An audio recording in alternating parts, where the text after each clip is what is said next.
안녕하세요. 오늘 우리가 함께 파헤쳐볼 이야기는요, 아마 세상에서 가장 유명한 상징 중 하나일 거예요. 바로 베들레헴의 별. 그런데 우리가 알던 그 별이 아닐 수도 있습니다. 그렇죠. 보통 베들레헴의 별 하면 딱 떠오르는 이미지가 있잖아요. 뭔가 희망차고 어두운 길을 밝혀주는 그런 따뜻한 느낌?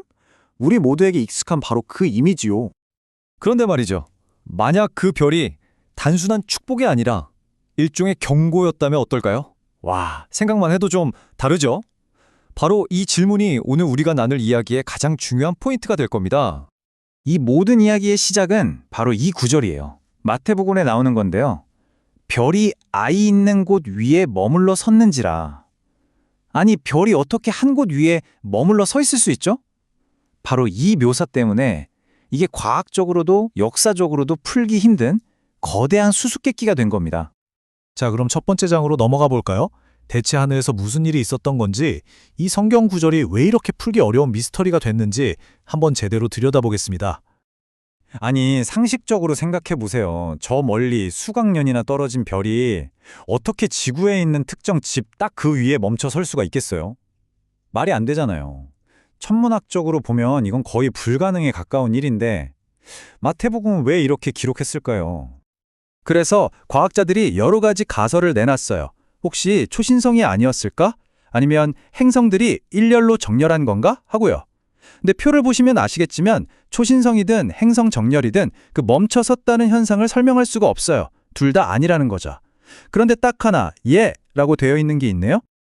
네, 바로 혜성입니다. 사실 혜성이야말로 지구에서 봤을 때 마치 하늘의 한 지점에 멈춘 것처럼 보이는 바로 그런 움직임을 보여주는 거의 유일한 천체거든요. 성경의 묘사와 정말 소름 돋게 맞아 떨어지는 거죠.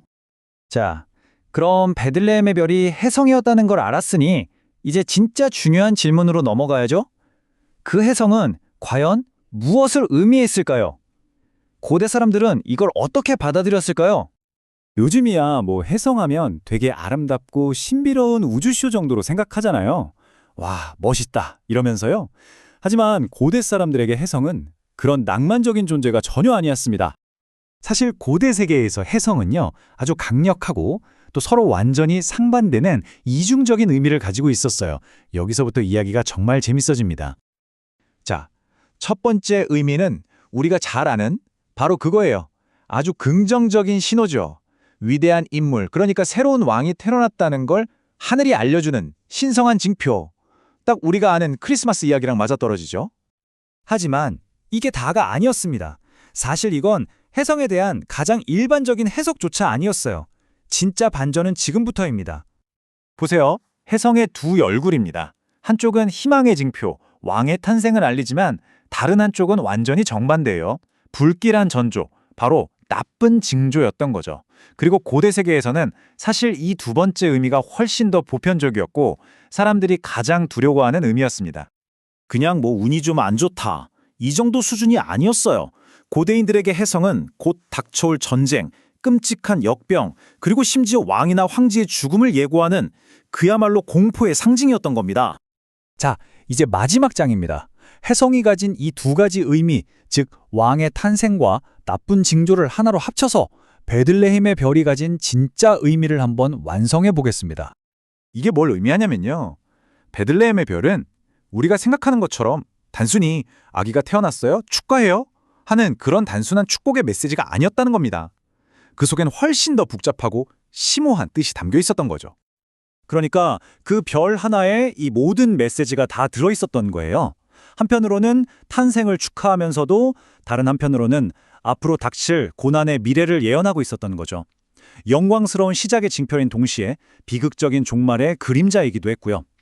예수의 삶 전체, 그 희망과 고통이 처음부터 그 별 안에 예언되어 있었던 셈입니다. 그리고 이 불길한, 하지만 또 신성한 징조는 하늘에만 머물러 있지 않았어요. 원자료를 보면 아주 흥미로운 표현이 나오는데요. 그 징조가 땅으로 내려와서 동방 박사들의 손에 들려 옮겨졌다고 해요. 상상이 되세요? 하늘에 떠있던 그 예언이, 그 별의 의미가 이제 아기가 있는 바로 그곳으로 직접 전달되고 있는 장면인 거예요. 정말 강력한 이미지죠. 결국 베들레헴의 별은 그냥 이야기의 시작을 알리는 신호탄이 아니었어요. 그 별 자체가 처음부터 이야기의 시작과 끝, 그 모든 것을 담고 있는 하나의 완전한 예언이었던 겁니다. 탄생의 기쁨과 미래의 고난까지 전부 다요. 자, 그래서 마지막으로 이런 질문을 던져볼 수 있을 것 같아요. 그렇다면 그 별은 단순히 아기를 위한 자장가 같은 존재가 아니라 먼 훗날에 십자가까지 미리 보여준 하나의 거대한 예언은 아니었을까요? 오늘 이 이야기를 듣고 나니 밤하늘의 별이 조금은 다르게 보일지도 모르겠습니다.